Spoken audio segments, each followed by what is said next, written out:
Top. Who that?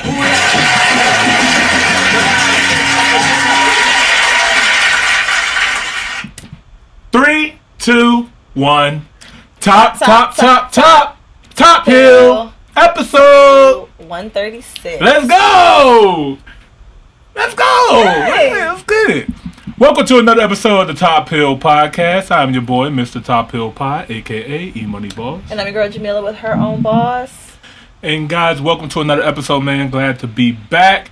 As you guys know, we was at the Dreamville Festival, you know what I Our mean? apologies for missing you guys last week as we were just getting back in town. I was burnt out. I was so tired too. You was ready to go though, low I was key. doing make it. I was there. Yeah, I was not. I didn't get barely any sleep throughout that whole entire weekend. I ain't gonna lie. I won't say that I wasn't glad when you was like, take that break. You know, I love a good break, but I'm always ready to work. Right. Facts.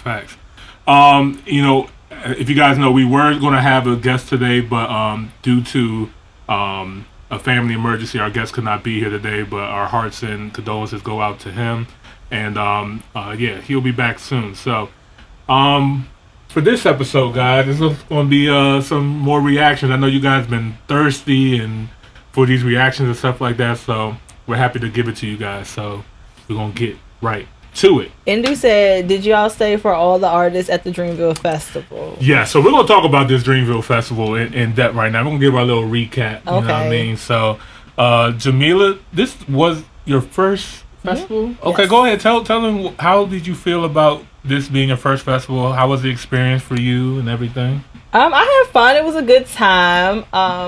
Overall experience was good. It was good. No drama, good music, good vibes. Everything was exactly what I wanted it to be. Because y'all know I was there for one artist and one artist only, okay? Like, it was a 2-day festival. First day was great. Second day was amazing.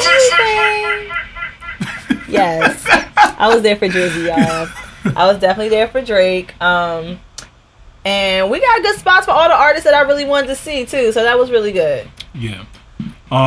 This was not my first festival, but this is definitely one of my favorites. I'm not gonna lie. He's a pro. I really, really enjoyed it. It was a great time. It was a perfect size festival, because I've been to festivals like Rolling Loud where there's like hundreds of thousands of people, 3 stages, like just huge. This one had 2 stages, not too far apart, so you can actually get back and forth to actually see the artists that you wanted to see.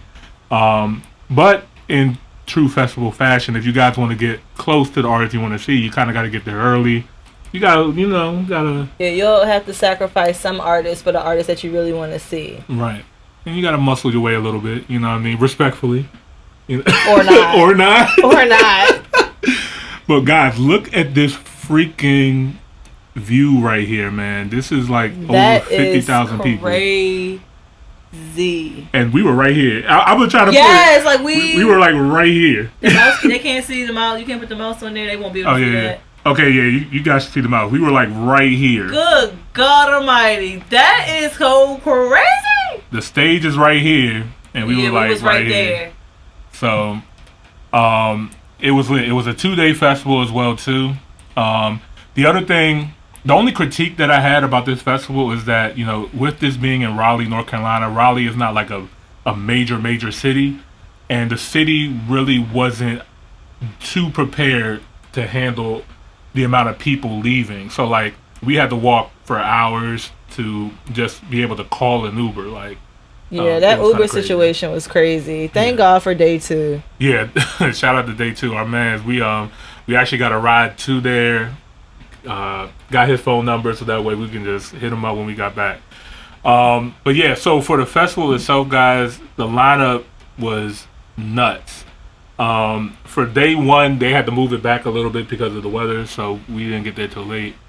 But we got there, we saw Sean Paul, we saw City Girls, we missed Ari Lennox, right? Saw Lil Durk, that was lit, and then caught Usher set. And Key Glock did not come. Key Glock did not show up.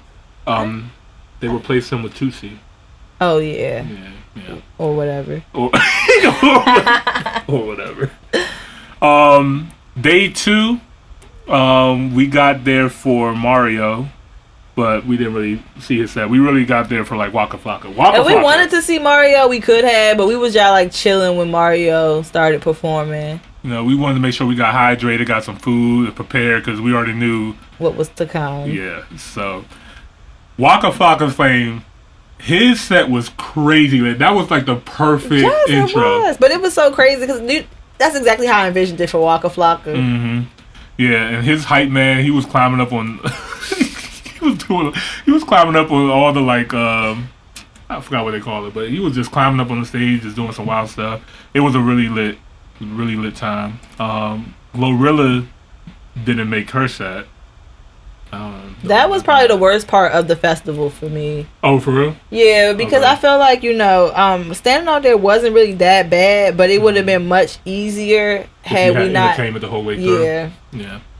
Yeah. So sometimes when you miss an artist, like you can completely, you're just standing there for hours. Like we was probably standing there for like 2 hours, but like no bathroom break, no food, no drink. Right. Besides what you brought there. Right.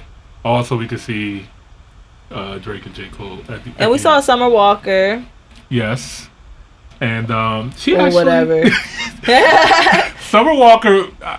she did the best she could. Yeah, for her disability. Yeah, her sound was messed up, but she still sounded incredible. I'm not going to lie. She sounded really good. She can really, really sing. She took a break in the middle. Oh, yeah. Brought Blackout. Yeah. I didn't realize. I was like, this is kind of a weird... a weird person to bring out. Oh yeah. For her, because they don't really have no records together, nothing like that. But then I realized they're actually on the same label. Okay. So that kind of makes sense. And his album came out. It's actually not doing that well. It's actually, I heard it's a good album, but it's just like people don't really know that much about it. Okay. But but Summer Walker, her set was cool. Really, I did enjoy her set. She was actually moving around. The first time I saw her, she was just sitting down the whole time. Really? So, yeah. So, trying to entertain that many people. Yeah, I seen her at Broccoli City, and she just sat down. She was like, it's cold out here. I ain't know what she had her jacket on. She was just sitting down singing. Oh, wow. I'm here. That's what I get paid to do, show up. Show up and sing. So. But she looked good. Mm-hmm. Yeah, she looked great. Yeah, she looked really good. And then, of course, the main attraction, why we were there in the first place. Yes. We got an amazing spot to see J. Cole and Drake.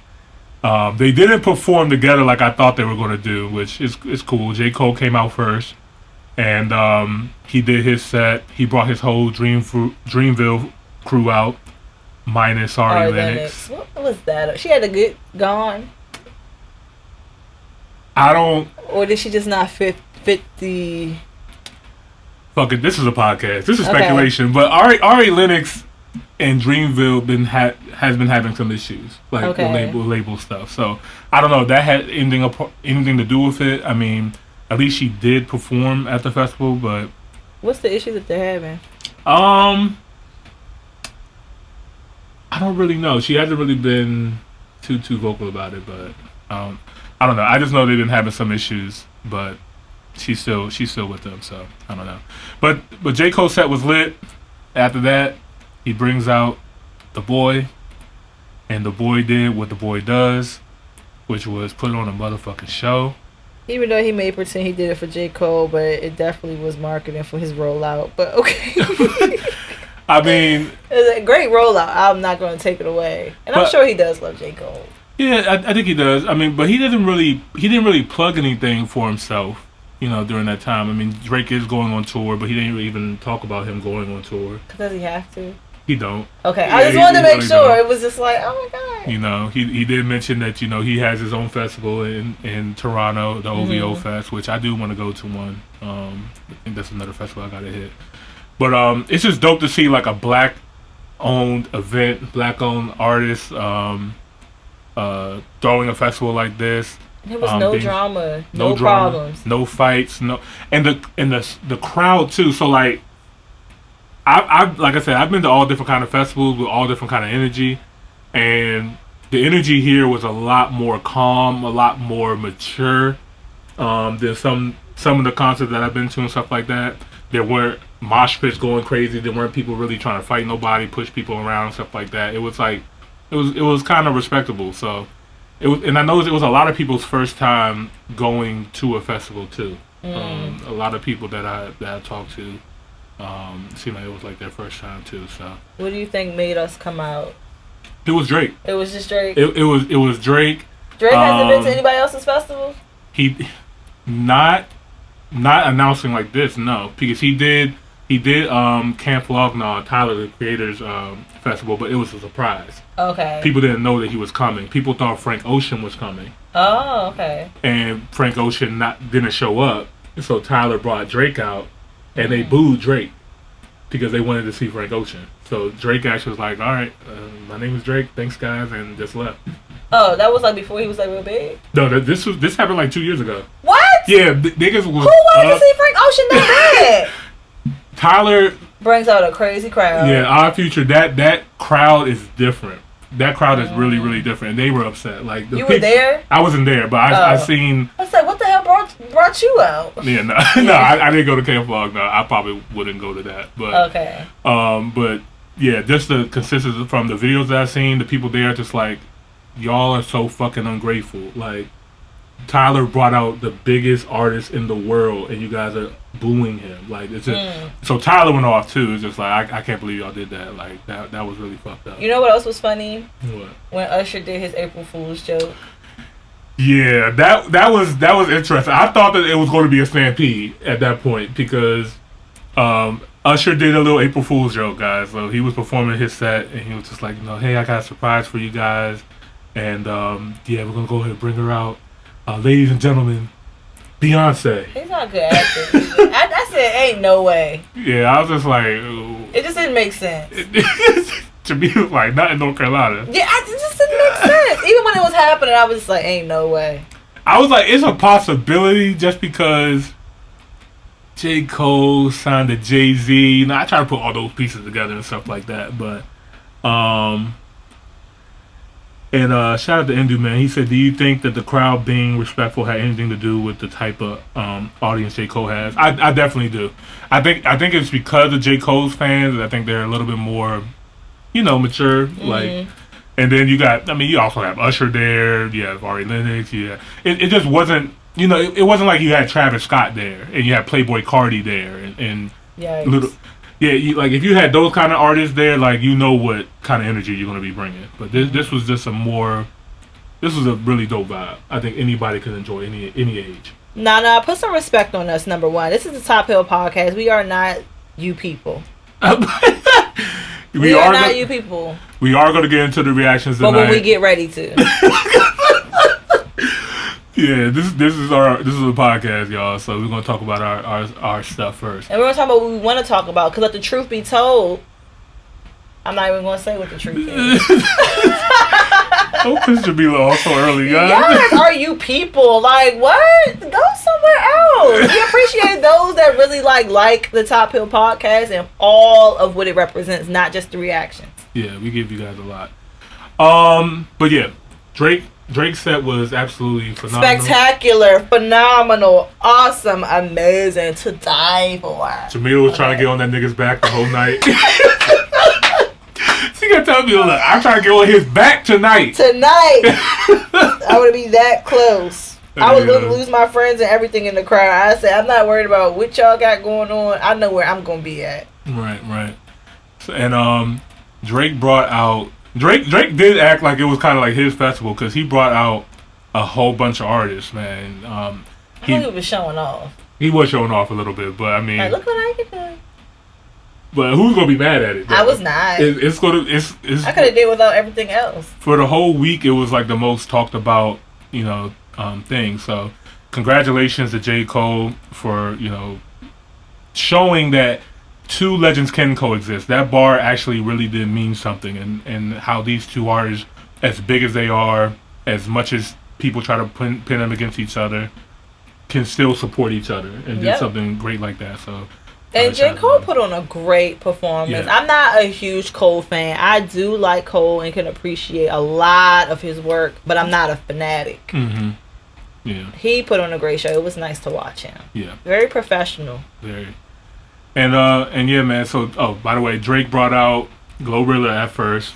interesting because she missed her whole entire set. She came out there, and then he tried to give her an excused absence. Did you see? Like that was just like, sir, she working so hard, 365. This one day out of the 365, she had me fucked up. Yeah. I don't give about the other work days if I'm not there. I have a feeling that they were all on Drake's private jet, and that's probably why she wasn't there. I don't know what the reason was that she didn't show up for her set, but she did show up for Drake's set and did her one record. We didn't even get an apology.